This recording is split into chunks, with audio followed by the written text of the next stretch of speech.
तुफान आपली यारी जगात हाय लय भारी, इमोशन्स ने भरलेली काळजाला भिडणारी यारी। हे लढायचं नाही आता भिडायचं नाही आडवा। आमचे परममित्र, दोस्तीच्या दुनियेतील राजा माणूस, धडाडीचे कार्यकर्ते, सदैव हसतमुख माननीय श्री दत्तात्रय उर्फ बंडोपंत मल्लेशा मैत्री यांना वाढदिवसाच्या हार्दिक शुभेच्छा।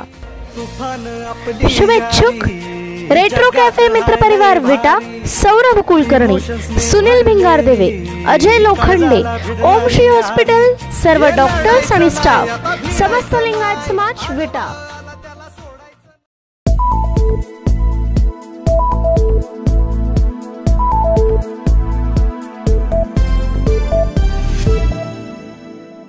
काँग्रेस पक्षाबद्दल विश्वजित कदम यांनी घेतला वेगळा निर्णय। सांगली लोकसभा उमेदवारी मिळेपर्यंत पक्षाच्या बैठकांवर घातला बहिष्कार। विशाल पाटील यांना सांगलीची उमेदवारी मिळवण्यासाठी बांधला चंग।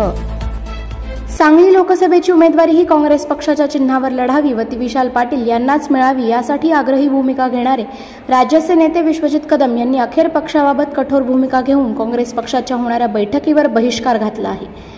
अशा आशयाचे पत्र त्यांनी काँग्रेसचे महाराष्ट्र प्रदेश अध्यक्ष नाना पटोले यांच्याकडे सादर केले आहे। त्यामुळे काँग्रेस पक्षामध्ये खळबळ माजली आहे।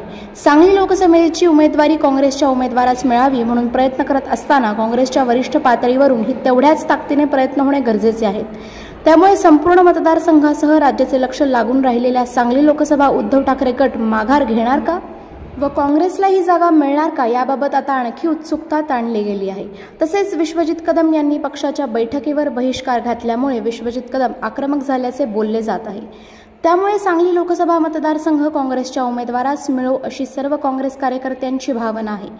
या जागा वाटपाच्या तिढ्यावर लवकरच तोडगा निघून काय मार्ग निघतो हे पाहणे महत्त्वाचे आहे।